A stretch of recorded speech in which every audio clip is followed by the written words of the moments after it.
আমার ছোট বোন মানেই ঘুরতে যাওয়া। ও ঘুরতে অনেক পছন্দ করে। তো বাসায় আসায় কি রান্না করলাম আর কোথায় ঘুরতে গেলাম আজকে তোমাদের সাথে তাই শেয়ার করব। আমি এখানে রান্না করার জন্য আদা রসুন বেটে নিব আর গোটা গরম মসলা আর জিরা বেটে নিব। বাটা মসলা ছাড়া আমার রান্না করতে একদমই ভালো লাগে না। আর পাটায় বেটে মসলা রান্না করলে তাহলে সেই খাবারটা খেতে অনেকই স্বাদ হয়। তো এখানে আমি আদা রসুন বেটে নিচ্ছিলাম আর নিয়ে নিলাম কিছুটা পেঁয়াজ আর কাঁচামরিচ, তাও আমি বেটে নিব শিলপাটায়। তারপর আমি এখানে গোটা গরম মসলা জিরাও বেটে নিয়েছি।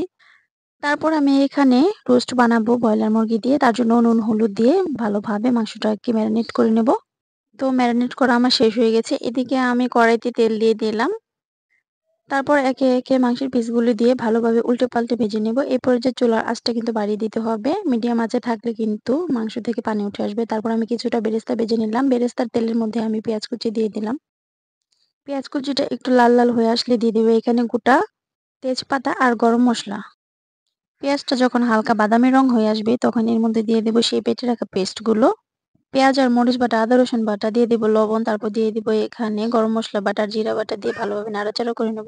তারপর এখানে দিয়ে দিব ১ প্যাকেট রোস্টের মসলা। রোস্টের মসলাটা দিয়ে ভালোভাবে কষিয়ে নেব। তারপর এখানে দিয়ে দিব ২ প্যাকেট সস। সসটা দেওয়ার পর এখানে কিছুক্ষণ কষিয়ে নেব। তারপর দিয়ে দিব টক দই। টক দইটা আমি কুসুম গরম দুধের সাথে লেবু মিক্স করে রেখে দিয়েছিলাম। তারপরেই হয়ে গেছে টক দই। যখন তেলটা উপরে ভেসে আসবে তখন দিয়ে দেবে ভেজে রাখা মাংসের টুকরোগুলো। ভেজে রাখা মাংসের টুকরোগুলো দিয়ে ভালোভাবে কষিয়ে নেব। তারপর দিয়ে দিব অল্প পরিমাণ পানি আর চিনি দিয়ে দিব। চিনিটা এখানে মিষ্টির ব্যালেন্স ঠিক রাখবে। আর দিয়ে দিব লেবু। লেবু দিলে স্বাদটা অনেক গুণে বেড়ে যাবে। রোস্ট মানে হচ্ছে টক ঝাল মিষ্টি। এখানে ঝালের জন্য আমি দিয়ে দিব কাঁচামরিচ। যেহেতু আগে বেটে দিয়েছিলাম কাঁচামরিচ, তাই এখানে কিছুটা কমই দিলাম। যখন তেলটা এভাবে ভেসে উঠবে তারপর দিয়ে দিব আমি বেরেস্তা ভাজা আর কিছুটা বেরেস্তা ডেকোরেশন করার সময় দিয়ে দিব। তো আমার রোস্টার রান্না রেডি হয়ে গেছে। আসলে বাবার বাড়ির মানুষের জন্য যদি কিছু করতে পারি মনে অনেক শান্তি লাগে। আর তাদের জন্য যদি এতটুকু কিছু করতে পারি তাহলে তারাও অনেক খুশি হয়। তারা ভাবে যে তাদের জন্য আসলে অনেক কিছুই করলাম। আসলে এটা কিন্তু কিছুই না। আর যাদেরকে আপনি সারা জীবন রান্না বান্না করে খাওয়াবেন তারা কিন্তু কখনোই খুশি হয় না। যাই হোক, এখানে আমি গরুর গোশটা বসিয়ে দিব। সকল ধরনের মশলাপাতি দিয়ে আমি হাতে মেখে গরুর গোশটা বসিয়ে দিব, তাহলে অনেক মজা হয় খেতে। এখানে আমি সকল ধরনের মসলা দিয়ে তারপর তেল দিয়ে হাত দিয়ে ভালোভাবে মেখে নেব যাতে মাংস থেকে একটা সুন্দর ঘ্রাণ উঠে আসে। তারপর আমি চুলায় মাংসটা বসিয়ে দিয়েছি। আর এই ফাঁকে পোলাওর চালগুলো আমি ধুয়ে নেব। এখানে ১.৫ কেজি পরিমাণ চাউল আছে। পোলাওর চালটা যদি ৩০ মিনিট আগে ধুয়ে নেওয়া হয় তাহলে পোলাওটা ঝরঝর হয়। এখানে একটি পাতিলে মাটি মাখিয়ে নিয়েছি। গ্রামে আমরা যদি নতুন কিছুতে কাজ করি তাহলে আমরা এভাবে মাটি মাখিয়ে নিই, যাতে করে ধুতে সুবিধা হয় আর কালিও না লাগে। তারপর আমি এখানে গরুর গোশের মধ্যে কিছুটা আলু দিয়ে দিলাম। বাচ্চারা কিন্তু আলু খেতে অনেক পছন্দ করে। আমার বাসায় যেহেতু বাচ্চা আছে তাই আমি আলু দিয়ে দিলাম। আর এখানে দিয়ে দিলাম গরম মসলা গুঁড়ো। তারপর ১০ মিনিট জাল করে নেব। চলে আসলাম পোলাও রান্না করার জন্য, তাই কড়াইতে দিয়ে দিলাম তেল, পেঁয়াজ কুচি, তেজপাতা আর গোটা গরম মসলা। আদা রসুন বাটা দিয়ে ভালোভাবে কষিয়ে নিব।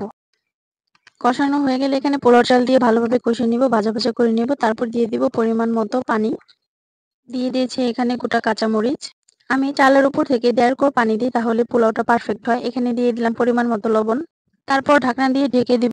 পোলাওর পানিটা যখন শুকিয়ে শুকিয়ে আসবে তখন লবণটা চেক করে নিব ঠিক আছে কিনা। এই পর্যায়ে কিছুটা লবণ লাগলে দিয়ে দিব। হালকা পানি থাকা অবস্থায় আমি এটাকে নামিয়ে দমে রেখে দিয়েছিলাম। তারপর একবার উল্টে দিলাম। এটাকে উল্টিয়ে আবার কিছুক্ষণ দমে রেখে দিব। তারপর উঠিয়ে এখানে কিছুটা বেরেস্তা দিয়ে দিলাম। তো এই তো আমার পোলাওটা রান্না রেডি হয়ে গেছে। রোস্টটাও রান্না হয়ে গেছে আর এখানে গরুর গোশটাও রান্না হয়ে গেছে। আমি কিছুটা জিরে গুঁড়োতে নামিয়ে নিলাম। তারপর গোসল টোসল করে সবাই খেতে চলে আসলাম। এখানে আমি সবাইকে পোলাও আর রোস্ট বেড়ে দিচ্ছিলাম। এখন আমরা খাওয়া দাওয়াটা করে নিব। আর এখানে আমার ভাইয়ের জন্য বাড়ছিলাম। এখানে আমার বোন খাচ্ছিল, ভাসুরি মেয়ে খাচ্ছিল। আমি কিছুটা গরুর মাংস নিয়ে নিলাম খাওয়ার জন্য।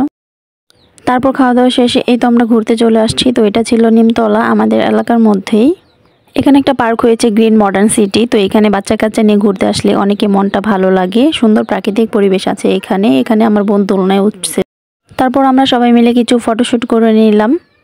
ঘোরাঘুরি করে অনেক আনন্দই লাগছিল। তো সবাই ভালো থাকবেন। আজকে এই পর্যন্ত। আল্লাহ হাফেজ।